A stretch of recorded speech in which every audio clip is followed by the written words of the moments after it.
اللہ کے لیے، درود و سلام محمد و آل محمد کے لیے۔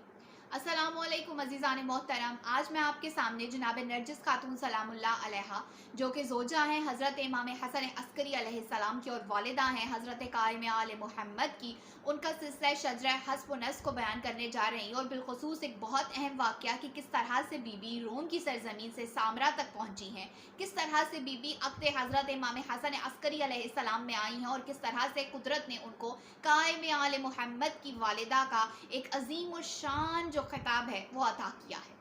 عزیزان محترم، جناب نرجس خاتون سلام اللہ علیہا کہ جن کو روایات میں ملیکہ کہہ کر بھی پکارا گیا ہے، بی بی کے اگر ہم سلسلہ شجرہ حسب و نسب کو دیکھیں تو ددحال کی جانب سے بی بی کیسر روم کی پوتی ہیں، اور ننہال کی جانب سے جناب شمعون جو کہ وسیع ہیں حضرت موسیٰ علیہ السلام کی، ان کی نواسی ہیں۔ تو گویا دونوں جانب سے جناب نرجس خاتون سلام اللہ علیہا ایک بہت اعلیٰ سلسلہ حسب و نسب رکھتی ہیں۔ جناب نرجس خاتون حضرت امام حسن عسکری علیہ السلام کے عقد میں کیسے آئیں اور روم سے سامرا تک کیسے پہنچی ہیں، اس سلسلے میں ہمیں کچھ روایات ملتی ہیں، اور اگر اس روایت کو میں آسان لفظوں میں آپ کے سامنے بیان کروں تو دو حصے ہیں۔ پہلا حصہ وہ ہے جو کہ جناب بشر بن سلیمان انصاری نے بیان کیا، اور دوسرا حصہ وہ ہے جو کہ خود جناب نرجس خاتون سلام اللہ علیہا نے بیان فرمایا ہے۔ پہلے حصے کے راوی جناب بشر بن سلیمان انصاری ہیں۔ یاد رہے کہ یہ حضرت ابو ایوب انصاری کے خاندان سے تعلق رکھتے ہیں۔ حضرت امام علی نقی علیہ السلام کے معزز اصحاب میں ان کا شمار کیا جاتا ہے، اور یہ بیان کرتے ہیں کہ ایک روز حضرت امام علی نقی علیہ السلام نے مجھے طلب کیا اور یہ فرمانے لگے کہ اے بش، تم بغداد کی سرحد پر جاؤ، وہاں پر تم ایک قافلہ دیکھو گے کہ اس قافلے میں موجود کچھ کنیزیں ہیں کہ جن کو بیچا جا رہا ہے۔ وہاں پر ایک کنیز ہیں کہ جن کے چہرے پر نقاب ہے، وہ کسی بھی خریدار کے ساتھ جانے کے لیے تیار نہیں ہو رہی، مالک بہت پریشان ہے اور وہ بار بار یہی کہتی ہیں کہ میرا خریدار آنے والا ہے، آپ جائیں وہاں پر۔ اور امام علی نقی علیہ السلام نے ان کو ایک خط دیا۔ مولا فرماتے ہیں کہ یہ خط ان خاتون کو دینا جو کہ انہی کی زبان میں لکھا گیا ہے، اور 220 اشرفیوں کی ایک تھیلی جناب بشر بن سلیمان انصاری کو دی، اور یہ فرمانے لگے کہ یہ ان کے مالک کو دے دینا، جب آپ خط ان کو دے دیں گے تو وہ آپ کے ساتھ آنے کے لیے راضی ہو جائیں گی۔ جناب بشر بن سلیمان انصاری بیان کرتے ہیں کہ میں نے حرف بہ حرف امام علی نقی علیہ السلام کے حکم کے مطابق عمل کیا۔ میں بغداد کی سرحد پہ پہنچا تو میں نے وہی سارا منظر دیکھا جو کہ امام بیان فرما چکے تھے۔ میں نے دیکھا ویسے ہی خاتون ہے جو کہ بشکل کنیز ہیں، چہرے پر نقاب ہے، کسی کے ساتھ جانے کے لیے تیار نہیں ہے، بار بار یہی کہہ رہی ہیں کہ میرا خریدار آنے والا ہے۔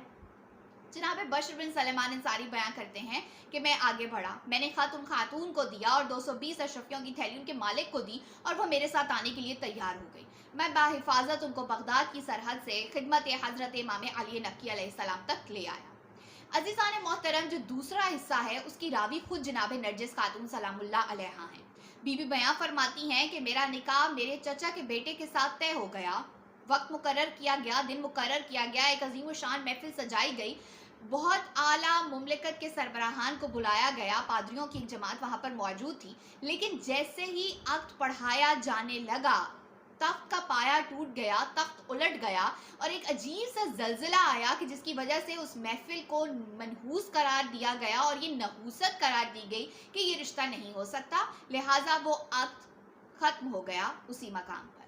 کچھ عرصے کے بعد میرے چچا کے بیٹے سے دوبارہ میرا نکاح طے پایا، اور اسی طرح سے ایک عظیم الشان محفل سجائی گئی، لیکن جیسے ہی نکاح پڑھایا جانے لگا دوبارہ وہی صورتحال سامنے آئی، جس کی وجہ سے وہاں پر موجود جو پادری تھے یا جو لوگ تھے وہ پریشان ہو گئے اور کہنے لگے کہ یقیناً اس کے پیچھے کوئی ایک ایسا گہرا راز ہے کہ جس کو سمجھنے سے ہماری عقل قاصر ہے۔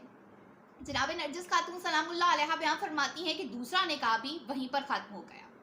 بی بی فرماتی ہیں کہ اسی رات میں نے خواب میں دیکھا کہ ویسی ایک عظیم الشان محفل ہے، سجائی گئی ہے، وہاں پر میں نے حضرت محمد مصطفیٰ صلی اللہ علیہ وآلہ وسلم اور امیر المومنین علی بن ابی طالب علیہ السلام کو دیکھا، اور جناب موسیٰ علیہ السلام کو دیکھا کہ یہ ان کے پاس آئے ہیں حضرات، اور خوشی کے ساتھ ایک دوسرے کا استقبال کیا، اور امیر المومنین علی بن ابی طالب علیہ السلام اور رسول اللہ صلی اللہ علیہ وآلہ وسلم نے ان سے یہ کہا کہ وہ آپ کی بیٹی جناب ملیکہ کو اپنے فرزند امام حسن عسکری علیہ السلام کے لیے طلب کرنا چاہتے ہیں، جس رشتے کو خوشی خوشی قبول کر لیا گیا، اور وہیں عالم انوار میں میرا نکاح حضرت امام حسن عسکری علیہ السلام سے کر دیا گیا۔